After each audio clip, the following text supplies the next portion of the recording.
Hey there, my name's Monica and I'm 35 years old.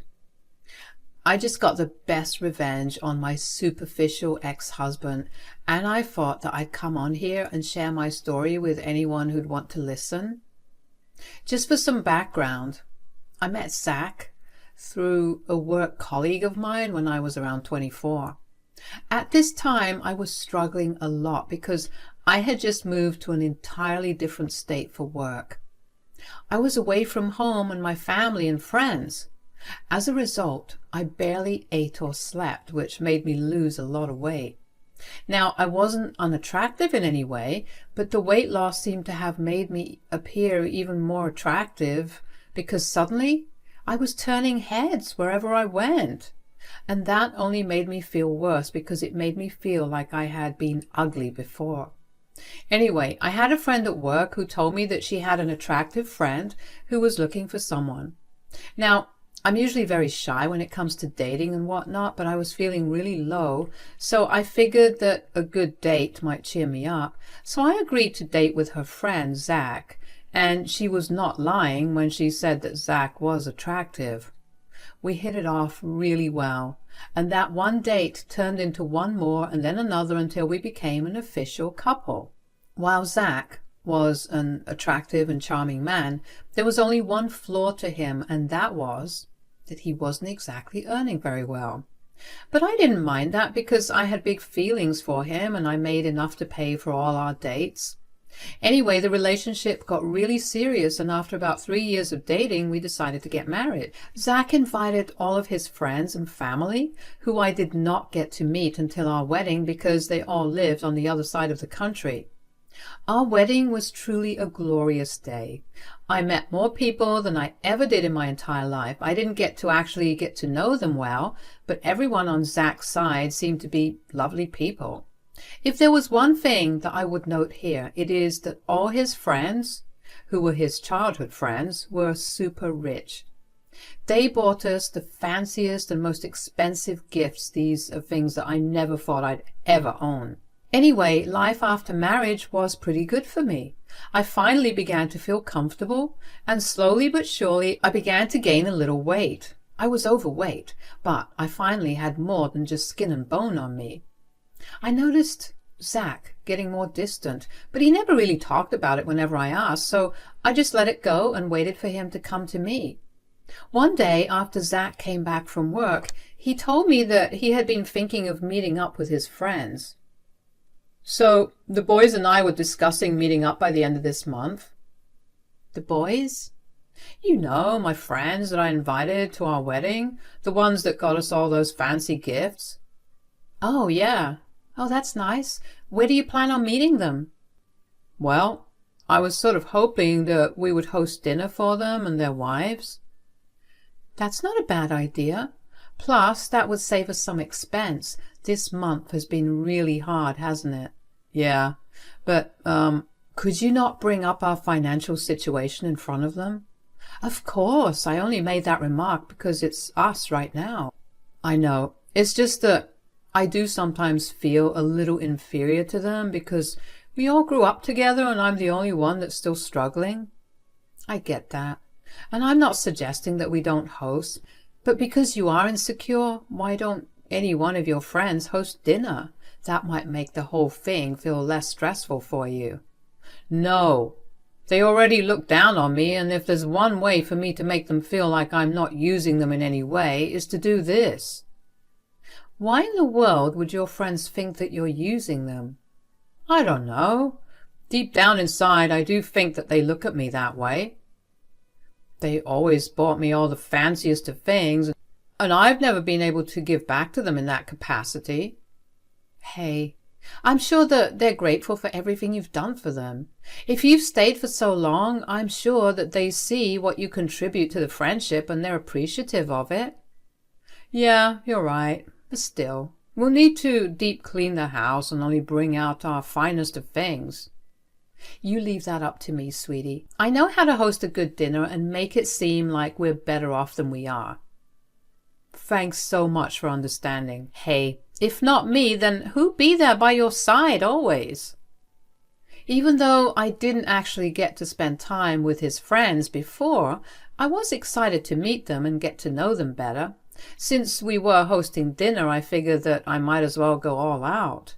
I cooked a buffet with every kind of protein available. I spruced up our apartment and tried to make it look as homely and lived in as possible. I even bought some extra furniture and paintings from the local thrift store to amplify the ambience of our home. Zach appreciated the effort, and I was just glad to be able to help him. When his friends came over, they were all so lovely and nice. I could tell that they came from wealth, but they never once flaunted it in our faces. They seemed like genuinely nice people, and throughout the night I felt like I had made friends with them too. While everything was going well, I couldn't help but notice how Zach had gotten quiet about half an hour into dinner. I tried to pull him aside and talk, but he refused to. Finally, after his friends left, I sat down next to him and asked him what was wrong. Is something wrong? No. Are you sure? Because you're suddenly really quiet. It's nothing. Oh, come on, I'm your wife. Tell me what's bothering you. You'll just end up taking it the wrong way. Oh, well, I'll try my best to keep my emotions to myself, so why don't you just open up to me? It's just that I'm a little embarrassed in front of my friends. What? Why? You seemed to be having a good time the last time they were over. Yeah, but then I realized something mid-dinner, and I guess I haven't been able to stop thinking about it. What was it? I just realized that all of my friends have such pretty wives, and I have, well, you. Excuse me? See, this is exactly why I did not want to tell you anything. I know I agreed to keep my emotions in check, but is there a right way for me to interpret this? Look, it's just that all of them live such luxurious lives, and it makes sense that their wives are such beautiful women. I'm nowhere near as rich as them, so I guess it makes sense that you're my wife. I mean, it is embarrassing, but it's something that I can't change, I guess. You do realize that I look haggard all the time because I'm always working to keep us afloat. You refused to find a better job, and you rushed into buying a house when you were younger, so all our money is going into paying the mortgage. Yeah, sure, of course. You have a million excuses for why you look shabby and ugly at all times. I asked you how I looked before that dinner, and you told me I looked beautiful. Of course you'd look beautiful until I saw those beautiful women. You know what? I think that this is just a bizarre conversation, and that our emotions are running too high. Let's just have this conversation later on, when we've calmed down. I grabbed a bag, threw in a few of my clothes and other essentials, and made my way over to my friend's house. I managed to hold in my tears until I got to her house, but as soon as my car was parked in her driveway, the tears poured down. I couldn't believe the way that Zach saw me. I worked so hard for both of us. I gave him everything he ever wanted, and never minded when he never thanked me for it or never returned the same affection. I loved him so much, and he just saw me as some ugly creature he could not show off like some prized trophy. I felt anger coursing through my veins. I wanted nothing more than to turn around and head back home to give Zach a piece of my mind. But I knew that it would lead to nowhere. So I went to my friend's place, where she welcomed me with open arms and provided me with a shoulder to cry on. I stayed with her for around a week before I finally headed home. I figured I had cooled down, and I had given Zach enough time to cool down as well. When I got back home, Zach was watching TV in the living room. He did not acknowledge me at all, so I started the conversation. Are you ready to talk right now? Actually, yes. Great. Have you had a change of heart since our last conversation? I have. Okay, and? And? Are you going to apologize? Why should I apologize? You hurt my feelings. You insulted me. You completely made fun of my hard work. I don't see why I have to apologize for your pathetic excuses. Okay, so you did not have a change of heart. I'll just go back to my friend's place. Call me when you've realized how stupid you sound. No, wait, I didn't lie. I did have a change of heart. Here, sign these. Your change of heart led you to want to divorce me? You know what I realized in the 2 weeks that you were gone? That I am a catch. It's a tragedy that I'm stuck with someone as ugly as you. You cannot be serious. Oh, I very much am. I signed myself up on some dating apps the day after you left, and I got so many swipes that I knew that I was making a mistake by staying with you. You're divorcing me because you think that I'm too ugly? Do you realize how insane that sounds? I don't think that you're ugly. I can see that you are. You're an embarrassment, and I want nothing to do with you anymore. You know what? Fine, I'll sign these. Thank God. I didn't think I had it in me to wait any longer for you to leave. Wow. I dare you to find someone who care for and love you in the same way that I did. Good luck finding someone to pay all your bills for you. I don't need all that as long as I find someone that I can show off. Oh, you will regret this. Mark my words, you'll come back to me. And when you do, I will make your life hell. Zach grabbed his already packed bags and left. I was angry and hurt. How could Zach throw away our relationship over something as arbitrary as my looks? Besides, all that made me wonder about, was he with me for so long only because I fit his standards of beauty? And that made me feel sick. I always did feel like I lucked out a little too hard when I got together with him. But for him to treat me this way was unacceptable. I spent the next few nights crying myself to sleep. Thankfully, my boss was kind enough to grant me 2 weeks' worth of paid time off after I told her about my impending divorce. Over those 2 weeks, I sought out my emotions and got myself a good lawyer. I contested the divorce only because Zach refused to split our things equally. The divorce took about a year to get finalized, and in that time I poured myself into work. I needed any distraction to keep my mind off of the disaster that was my personal life once the divorce was finalized and I was finally happy enough to move on.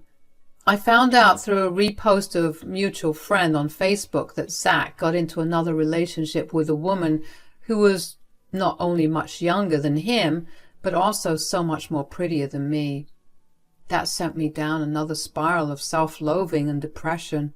I knew that I would not be able to live that way for long, so I quickly booked myself into therapy, and the next 4 years was spent in intensive therapy to undo all the damage that Zach had done to me.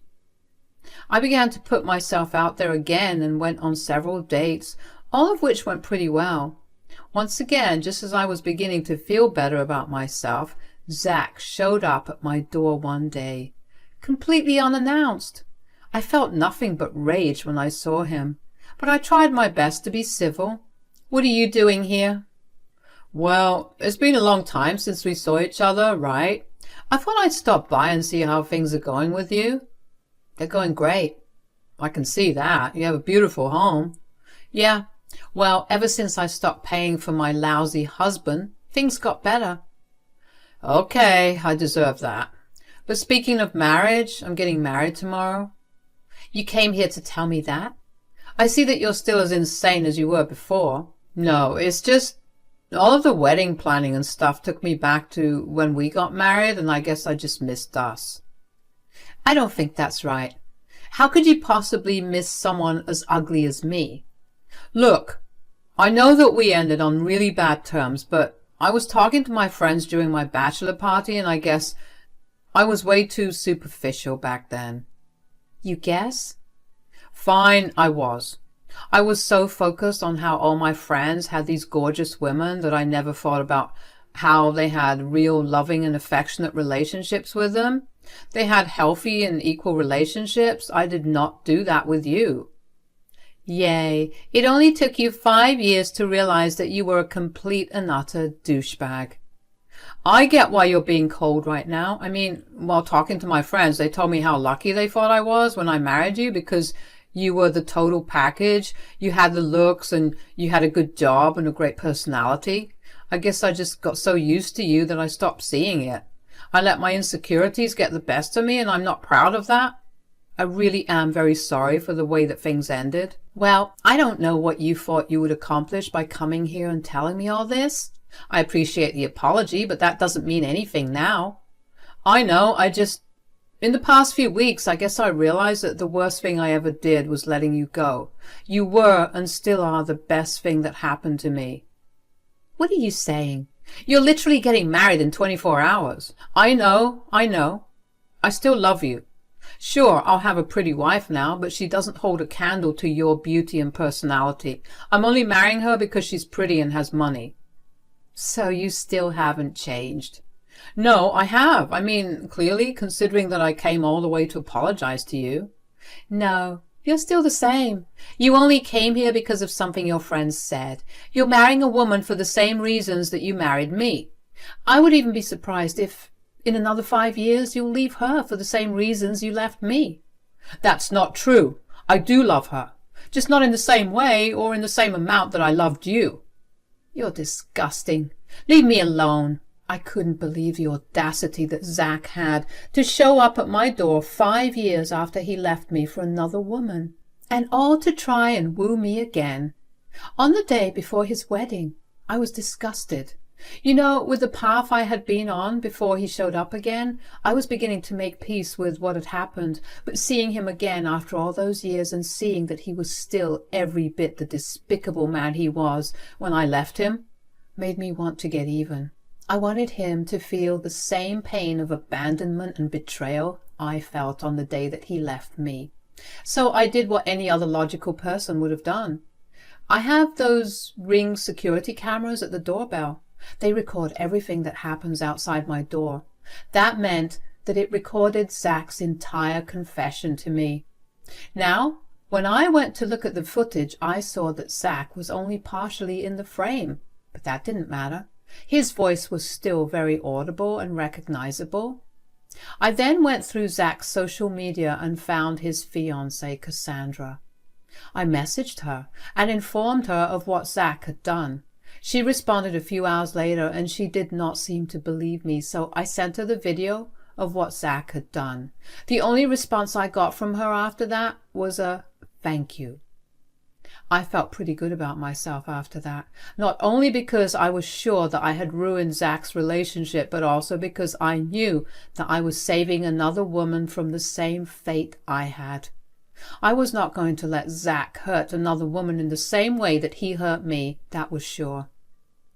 I pretty much forgot about my interaction with Cassandra until Zach showed up at my doorstep once again about a week after our last interaction. I told you to leave me alone. You recorded our previous conversation. Oh, how do you know? My fiancé played that audio in front of everyone, including my boss, while we were at the altar. Oh, wow. That is a great response to finding out that you were cheating. I did not cheat. I would think that you telling me that you're still in love with me a day before you got married to be cheating. Who do you think you are? You had no right to meddle in my relationship that way. Last time I checked, you were trying to get back to me. You were egotistical enough to think that I was begging to be in a relationship with you when I had the most gorgeous woman on the planet willing to become my wife. Whoa, I don't think I was being egotistical. I only sent your beautiful fiancé the recording of our last conversation and nothing else. She interpreted it as you cheating, and I'm sticking with the narrative as well. Ugh, you've ruined my life. Now you have to fix it. Fix it? How do you suppose I do that?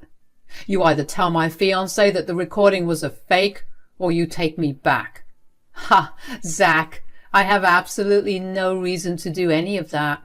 You make bad decisions, and when they come back to bite you, you can't blame the consequences on someone else. Don't try to act smart with me. You need to own up to what you did and fix it. I don't have any reason to. You can go ahead and figure out your life from here on. Just make sure to never, and I mean never, contact me again, or I will ruin your life yet again. You messed with me once before, and now you'll forever live to pay the price if you keep trying to get back into my life. Bye. Nothing felt better than putting Zach in his place. He had finally learned his lesson, and he was going to suffer even more than what I had gone through when he left me. If there was one thing I knew about his family, it was that they were very, very against cheating of any kind. I just knew that the second Cassandra played that recording in front of everyone, Zach lost his reputation. I can also vouch for that because just a few days after Zach called me, his mother called me to apologize for her son's bad behavior. She apologized for never reaching out because it turns out Zach had been spreading lies about me being superficial and controlling. She asked me if there was any way that she could make it up to me, but truth be told, I didn't want anything from her or her family. While she was a nice lady, I didn't want to have any ties to Zach. I politely thanked her for reaching out to me, and she told me that she had disowned Zach entirely. Something else that she told me was that Zach's colleagues and his boss had been present at that wedding, and after seeing all that happened, Zach's colleagues began to distance themselves from him. His boss was not thrilled with Zach, and suddenly Zach was the black sheep in the company. People were constantly whispering behind his back, and eventually he couldn't take it, so he quit. Apart from that, the rich friends that he loved to listen to were so disgusted by his actions that not only did they give him a good talking to, but they also left him. They told him that they did not want to be associated with a man who was so superficial and unappreciative. They also called me to apologize for the way things went, and I told them it was all okay. So as far as I can tell, Zach has no job, no family, no friends. I couldn't be happier about it. I know that makes me sound cold and ruthless, but that was something Zach should have thought about before making me feel bad about who I was and severely underappreciating the role I played in his life. All of this happened a few months ago, and things only recently died down. Of course, Zach did not listen to me and kept harassing me over text, but I just blocked him and moved on. I'm in a much happier and better place. I don't want to let any of the past negativity affect me in any way. I'm only looking forward to better and more positive experiences, and nothing can bring me down. Cheers!